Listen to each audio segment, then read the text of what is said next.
Two আর Deshbandhu coaching.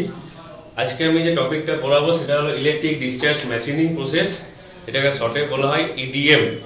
এটা হলো একটা নন ট্রেডিশনাল মেশিনিং এর classification, non traditional machining NTM. So what is non traditional machining? Non traditional machining বলতে আমরা কি বুঝি? অ্যাকচুয়ালি নন ট্রেডিশনাল মেশিনিং মেইনলি ইউজ করা হয় যেগুলো হচ্ছে হার্ড অ্যালয় এবং যেখানে আমরা ইন্টিগ্রেট সারফেস বা কমপ্লেক্স জিওমেট্রি যদি মেশিনিং চাই তখন আমরা নন ট্রেডিশনাল মেশিনিং প্রসেস ইউজ করি। তো নন ট্রেডিশনাল মেশিনিং প্রসেসের মধ্যে এটা পড়বো আমরা আগে, সেটা হচ্ছে electric discharge machining. So what is electric discharge machining? এটা কোথায় আমরা ইউজ করব, কেন করব এবং তার অ্যাডভান্টেজ, ডিসঅ্যাডভান্টেজ, অ্যাপ্লিকেশন এগুলোই পড়ব। কি কি পড়ব? Introduction, process, dielectric fluid,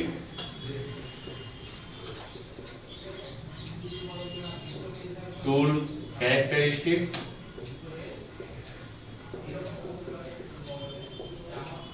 advantage,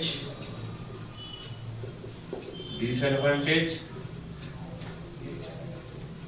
এবং অ্যাপ্লিকেশন। এই টোটাল এই টপিকগুলো আমরা আজকে কভার করব। Okay, now what is electro discharge machining? এই টার্মটার মধ্যে আমরা দেখতে পাচ্ছি এখানে লেখা আছে ইলেকট্রিক। সো এটা হলো electro thermal process. Electro thermal process. Electro thermal process কেন বলছি? কারণ এখানে ইলেকট্রিক যে এনার্জিটা, electric energy is used to produce spark. Okay, and thermal energy is used to melt the metal. Okay, so basically this is the diagram for electric discharge machine. এখানে আমরা process করব, তার সাথে আমরা এর ইকুইপমেন্টস গুলো দেখে নেব। কি কি আছে আমরা দেখতে পাচ্ছি এখানে প্রথমে আছে ডিসি পাওয়ার সোর্স। ওকে, তো ফার্স্টে আছে ডিসি পাওয়ার সোর্স, তারপরে আছে কি একটা সার্ভো মেকানিজম, যেটা আমরা দেখতে পাচ্ছি না, সার্ভো মেকানিজম। ওকে, এবং আছে কি এখানে টুল ফিড মেকানিজম, তার সাথে লাগানো আছে টুল। আর আমরা নিচে দেখতে পাচ্ছি কি একটা ট্যাঙ্ক আছে, ট্যাঙ্কের মধ্যে আছে ডাইইলেকট্রিক ফ্লুইড। এখানে ডাইইলেকট্রিক ফ্লুইড হিসেবে কি ইউজ হয়? নরমালি কেরোসিন বা ডিআয়োনাইজড ওয়াটার ইউজ হয়। এবার ফিক্সচার আছে, ফিক্সচারের সাথে লাগানো আছে আমরা দেখতে পাচ্ছি ওয়ার্ক পিস। সেই ওয়ার্ক পিসের উপরে মেইনলি আমরা মেশিনিংটা করব। ওকে, এন্ড ওয়ার্ক পিস আর যে টুল আছে তার মধ্যে একটা সার্টেন গ্যাপ থাকবে, যেটা নরমালি হয় ম্যাক্সিমাম 0.05 mm। এছাড়া কি লাগানো আছে এদিকে পাম্প এবং ফিল্টার। পাম্প আর ফিল্টারের কাজটা কি সেটা পরে আসছি। তো প্রসেস প্যারামিটার যদি আমরা দেখি ফার্স্টে, তো ডিসি পাওয়ার সাপ্লাই যে আছে, ডিসি পাওয়ার সাপ্লাইয়ের একটা পজিটিভ টার্মিনাল এবং নেগেটিভ টার্মিনাল থাকে, এটা আমরা প্রত্যেকেই জানি। তো এই পজিটিভ টার্মিনালের সাথে নরমালি কি থাকে না, ওয়ার্ক পিসটা কানেক্টেড থাকে। So work piece is connected with the positive terminal. That is most important part. And the tool or electrode, tool known as normally electrode, is connected with negative terminal. Okay, so the spark will be developed due to the potential difference between tool and workpiece. That means the negative terminal and the positive terminal. So how the spark will create?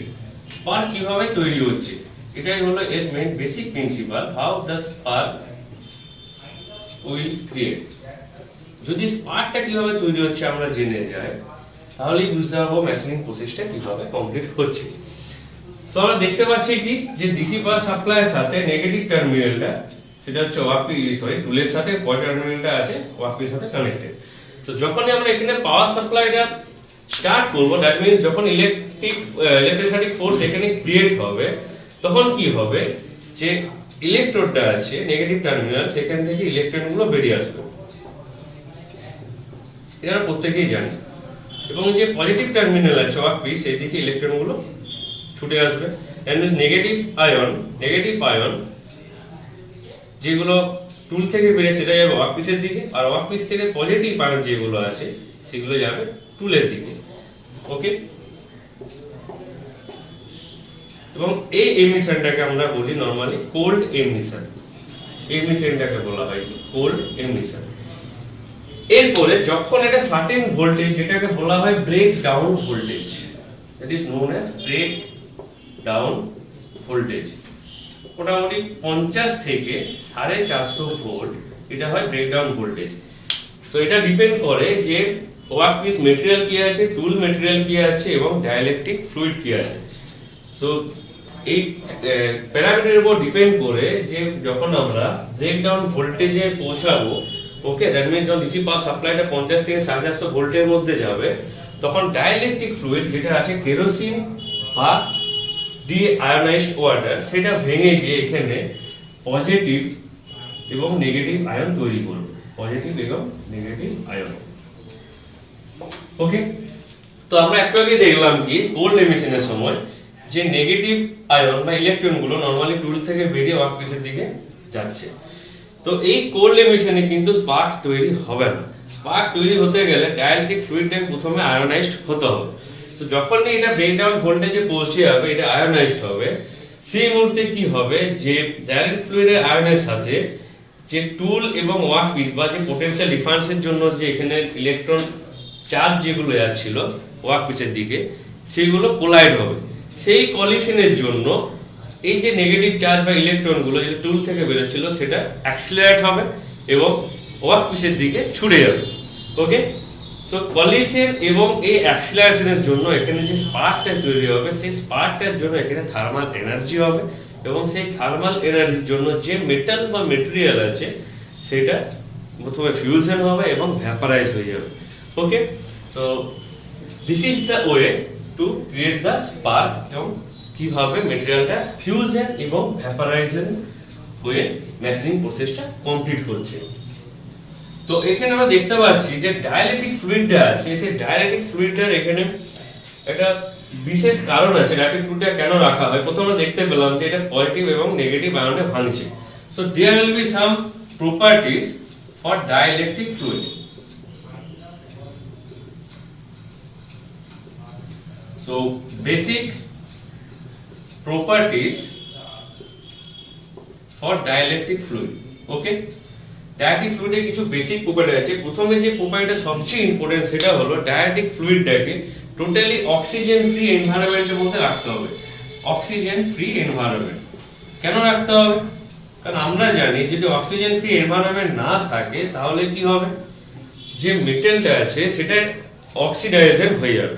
তো oxidation হয়ে গেলে আমরা normally কি জানি, মেটালের surface finish যেটা থাকে সেটা পুয়ার হয়ে যায়, এবং যে পোটেনশিয়াল ডিফারেন্সটা এখানে ক্রিয়েট হচ্ছিল সেই পোটেনশিয়াল ডিফারেন্সটা কমে যাবে। সো স্পার্ক যেটা ডেভেলপ হচ্ছিল এবং যে টেম্পারেচারটা এখানে ক্রিয়েট হচ্ছে 8000 থেকে 10000 ডিগ্রি সেন্টিগ্রেড, 8000 থেকে 10000 ডিগ্রি সেন্টিগ্রেড, সেই টেম্পারেচারটাও কিন্তু এখানে তৈরি হবে না। তো ফার্স্টে আমরা জানতে হবে সেটা হচ্ছে অক্সিজেন ফ্রি যেন এনভায়রনমেন্ট। এছাড়া কি কি প্রপার্টিজ আছে? নেক্সট প্রপার্টি হচ্ছে it should have necessary dielectric strength. এটা মানে কি? এটার মানে হচ্ছে যে ডাইইলেকট্রিক ফ্লুইডটা আছে সেটা প্রথমে ভোল্টেজে, that means the starting voltage যেন সেটা ভেঙে না যায়। কারণ যে ডাইইলেকট্রিক ফ্লুইডটা আমরা ইউজ করি সেটা নরমাল ভোল্টেজে, এটা হচ্ছে non conducting material. So non conducting যদি মেটেরিয়াল হয় তো স্টার্টিং এ সেটা ভাঙা কন্ডাক্টিং হওয়া চলবে না, বাট সেই জন্য বলা হচ্ছে should have necessary dielectric strength, যে after a certain voltage like 50 to 450 voltage, সেটা যে ব্রেকডাউন যখন ভোল্টেজ হবে সেটা ভেঙে যাবে। নেক্সট হচ্ছে the metal particle like stellite or hard material, যেটা মেশিনিং এর পর যে পার্টিকেল বা রাবিশ গুলো পড়ছে সেগুলো যেন ইজিলি ফ্ল্যাশ আউট হয়ে যায়। Metal particle should be flush out after spark.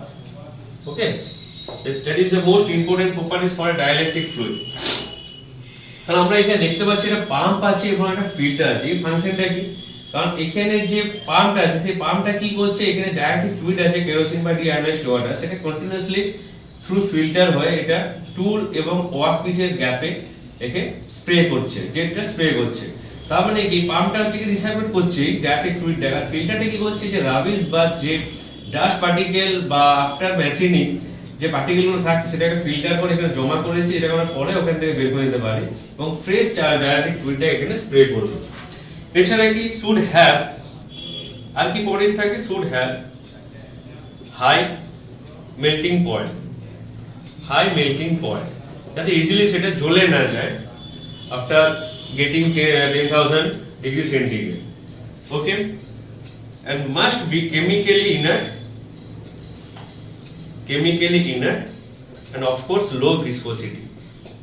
Chemically inert হওয়ার কারণ হচ্ছে কেমিক্যালি কোনো রিঅ্যাকশন না করে বসে, তাহলে কি হবে যে ট্যাঙ্ক বা ওয়ার্কপিসটা আছে যেগুলো মেটালের তৈরি, সেগুলো কেমিক্যালি যদি রিঅ্যাকশন করে দেয় তাহলে মেশিনিং প্রসেসের আগে সেগুলো ভেপারাইজ বা ফিউশন হয়ে যেতে পারে।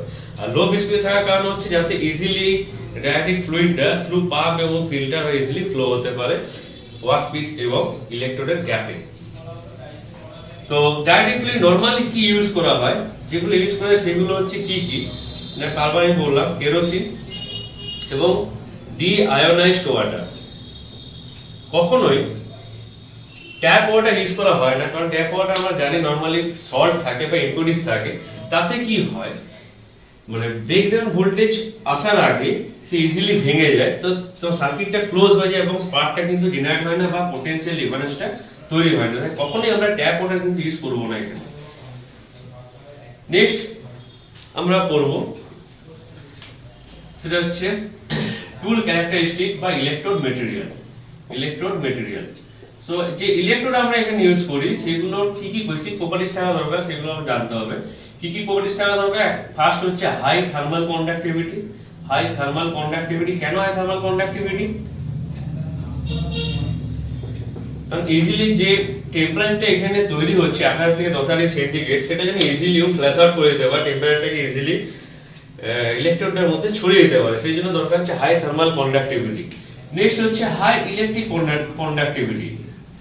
আমরা এখানে দেখতে পেলাম কি যে এই মেশিনিং প্রসেসটা কমপ্লিট করতে গেলে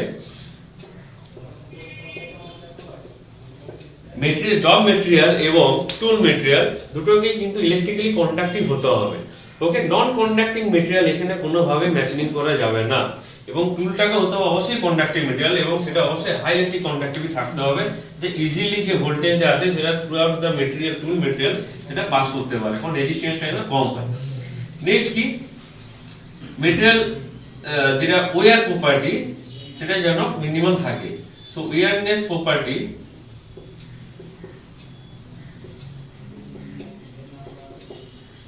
should be minimum, সেই জন্য আমরা নরমালি সফট মেটেরিয়াল ইউজ করব। এছাড়া কি থার্মাল কন্ডাক্টিভিটি হলো electric conductivity, ওয়্যারনেস property should be minimum. এছাড়া আমরা ইউজ করব নরমালি সফট মেটেরিয়াল। সো কি কি মেটেরিয়াল এখানে ইউজ করা হয় অ্যাজ এ টুল মেটেরিয়াল বা টুল? আমরা কি কি মেটেরিয়াল ইউজ করি নরমালি? একটা ইউজ করি আমরা oxygen free copper, oxygen free copper. দুই হচ্ছে ব্রাশ, তিন হচ্ছে ব্রোঞ্জ। ওকে, নরমালি এই মেটেরিয়াল ইউজ করে। কেন ইউজ করে? কারণ এর thermal conductivity, electric conductivity high আমরা জানি, এবং এগুলো মেটেরিয়ালও সফট। তার সাথে কি হচ্ছে এই যে ওয়্যারনেস প্রপার্টি সেটা হচ্ছে মিনিমাম। নেক্সট আমরা চলে যাব অ্যাডভান্টেজ এবং ডিসঅ্যাডভান্টেজ। এর কিছু পার্টিকুলার অ্যাডভান্টেজ আছে কি কি, যেগুলোর জন্য আমরা এই ইডিএম প্রসেসটা ইউজ করি। না, ফার্স্ট অ্যাডভান্টেজ হচ্ছে কি এর material removal rate is so high. Okay, যেটা হয় normally up to 400 millimeter cube, 400 millimeter cube per minute. Next কি it is used for hard metal. Okay, next it is used for also complex geometry. এছাড়া কোথায় use করা হয় সেটা হচ্ছে die cavity. Die cavity বলতে আমরা যে কাস্টিং এ ডাই ক্যাভিটি ইউজ করি ওকে, বা ফোর্জিং এ যে ডাই ক্যাভিটি ইউজ করি সেই মেটালটা আমরা জানি খুব হার্ড হয়, সেই ডাই ক্যাভিটি প্রসেসের জন্য মেশিনিং এর জন্য ইউজ করা হয়। এছাড়া হচ্ছে লেড টুল এবং ব্রোচিং টুল রিসেপ করার জন্য ইডিএম প্রসেস ইউজ করা হয়। এই অ্যাডভান্টেজ সাথে কিছু ডিসঅ্যাডভান্টেজও আছে, সেগুলো কি কি সেটা প্রথমে আমি বললাম যে মেন ডিসঅ্যাডভান্টেজ হচ্ছে যে অনলি ইলেকট্রিক কন্ডাক্টিং মেটেরিয়াল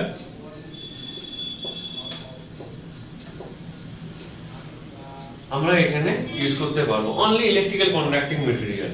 ওকে, তো যদি নন কন্ডাক্টিং মেটেরিয়াল আছে আমরা ভালো করে জানি যে যেহেতু power supply DC power supply সে কখনোই এখানে পাওয়ার সাপ্লাই যাবে না এবং কোনোভাবে মেশিন প্রসেস হবে না। এছাড়া ডিসঅ্যাডভান্টেজ কি আছে নরমালি, সেটা হচ্ছে যে হোলটা এখানে জেনারেট হয়, যে হোলটা জেনারেট হচ্ছে এখানে আমরা দেখতে পাচ্ছি যে টুলটা আছে এবং ওয়ার্ক পিসটা আছে, টুলটাকে ফিট দেওয়া হচ্ছে সার্ভো মেকানিজম দিয়ে, সেই যে হোলটা জেনারেট হয় সেই হোলটার একটা ওভারকাট থাকে। ওকে, তো যে সাইজে আমরা হোল চাইছি সেই সাইজের হোল কিন্তু পাবো না, তার থেকে বেশি পাবো। সেই ওভারকাটটা ডিপেন্ড করে নরমালি ফ্রিকোয়েন্সি এবং কারেন্টের উপরে। ওকে, এই হলো ডিসঅ্যাডভান্টেজ। আর অ্যাপ্লিকেশন নেক্সট হচ্ছে টপিক এবং লাস্ট টপিক, সেটা হলো অ্যাপ্লিকেশন। সো এটা নরমালি কোথায় ইউজ হয়, এক নম্বর হচ্ছে অটোমোটিভ ইন্ডাস্ট্রি,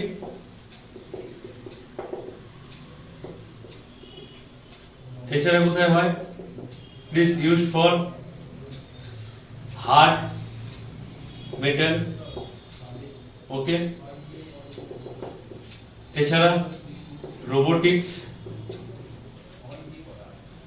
এছাড়া আগেও বললাম অ্যাডভান্টেজ সময় যে die cavity. Okay, die cavity used for casting और কি বলে ফোর্জিং প্রসেসের জন্য ডাই ক্যাভিটি এখন অপারেশনের জন্য লাগে, তো সেখানে ইউজ করা হয়। তো এই গেল ইডিএম প্রসেসের ওভারঅল একটা idea. Thank you to all.